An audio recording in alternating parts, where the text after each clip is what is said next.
ఎట్లుండాలి మా ఒక head master కొడుకు అంటే ఎట్లుండాలి? నువ్వు నలుగురు మధ్యన పోతే రేపు ఇప్పుడు ఇంటర్వ్యూ చూస్తే మీ డాడీ వాళ్ళ ఫ్రెండ్స్ ఏమనుకుంటారు? మీ కొడుకు సార్ చిల్లర గాడు తలెత్తుకోకుండా తిరుగుతుంటాడు అంతే కదా. అంటే ఫస్ట్ నేను మంచిగా ఉంటుండే మామ, నువ్వు కూడా హెడ్ మాస్టర్ కొడుకు ఉండొచ్చా మనం ఇట్లా ఒక ఫీలింగ్. ఓహో మనకు నచ్చినట్టు ఉండొచ్చు, బయట కూడా తిరగచ్చు ఇట్లా చిల్లర. మన ఇద్దరు హెడ్ మాస్టర్ కొడుకులమే కాబట్టి చెప్పు, ఒక హెడ్ మాస్టర్ కొడుకు నీ ఫీలింగ్ ఏంది? టీచర్, గవర్నమెంట్ టీచర్ కొడుకు నీ ఫీలింగ్ ఏంది? హెడ్ మాస్టర్ గా ఉన్నప్పుడు మీ డాడీ మా డాడీ చేసిన ఒకే ఒక పని ఏంది తెలుసా? ఇద్దరు same to same childhood drama. బేకరీలో వెళ్ళి కూర్చుంటే వాడు బేకరీలో కూర్చుంటే సార్ వాడు రేపు ఏ బార్కు పోతాడని అదే మాట నేను కూడా విన్నామమ్మా. అప్పుడు ఒక కనెక్షన్ ఫామ్ అయింది, సేమ్ టు సేమ్ మనలాగే ఉన్నాడు. సో ఒక హెడ్ మాస్టర్ కొడుకు ఈ రోజు మనం డైరెక్టర్లు అవ్వడం అన్నది చాలా మంది టీచర్లను బాధ పెట్టినట్టే. వీళ్ళని చూసి ఇంకెవరు తయారవుతారో అని చెప్పేసి మన వాళ్ళు స్టార్ట్ అవుతారు కదా. లేదు, చాలా మంది టీచర్లు హ్యాపీ కూడా అవుతారు. అంటే నీకు ఇది వచ్చేదా స్కూల్లో పండిత ఇదని ఆన్సర్ చెప్పకపోతే పొరపాటున పుత్ర పరమశుంఠ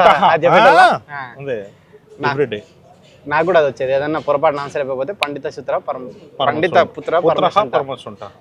అది టీచర్లు చెప్పి ఎంత హ్యాపీ ఫీల్ అవుతారు. అది అదొక దాంట్లో ప్లేజర్. ఎప్పుడన్నా అది చెప్పే ఛాన్స్ రాకపోతే, ఇప్పుడు ఛాన్స్ రాలేదు ఈ రోజు, అరే అది చెప్పు ఆన్సర్ సంబంధం లేని ఒకటి అడిగి పండిత పుత్ర పరమశుంఠ అయిపోయింది ఈ రోజుకి. ఒక ఇంగ్లీష్ సార్ వచ్చి ఫస్ట్ 2 ఆన్సర్లు చూసిండు మామ, తప్పు రాసినాం. తర్వాత 23 ఆన్సర్లు రైట్ రాసినాం. 23 ఆన్సర్లు రైట్ వచ్చిన తర్వాత వదిలేసాడేమో అనుకున్నా. ఫస్ట్ 2 కొట్టిండు, మిగతా రైట్. అప్పుడు మళ్ళీ కొట్టి ముందు 2 ఎందుకు తప్పు రాసినాం అని. ఇప్పుడు ఏదైనా నువ్వు చేస్తే మిగతా వాళ్ళు ఓకే, వాడు 20 వచ్చినా ఓకే, బట్ నీకు 23 వచ్చినా తక్కువే.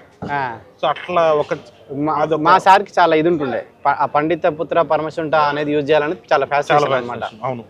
సో నన్ను ఎప్పుడో ఏదో రకంగా నేను ఆన్సర్ అడిగితే కొట్టేటోడు.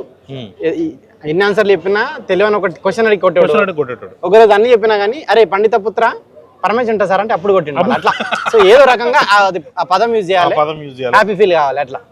అది మా సార్లు కూడా అట్లనేనా మాక్సిమం. పైగా అది వాళ్ళు ఇంటికి వచ్చి మళ్ళీ సాయంత్రం నీకు ఎప్పుడన్నా ఏముంటుండన్నా గ్రీన్ పెన్ రా, ఎంతో మంది నా గ్రీన్ పెన్ రాసుకున్నారా నువ్వు రాసుకో అదే ఉంటున్నా.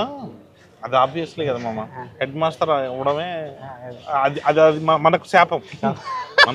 పాపం వాళ్ళ స్థాయి వేరు, మనమేమో ఇట్లా.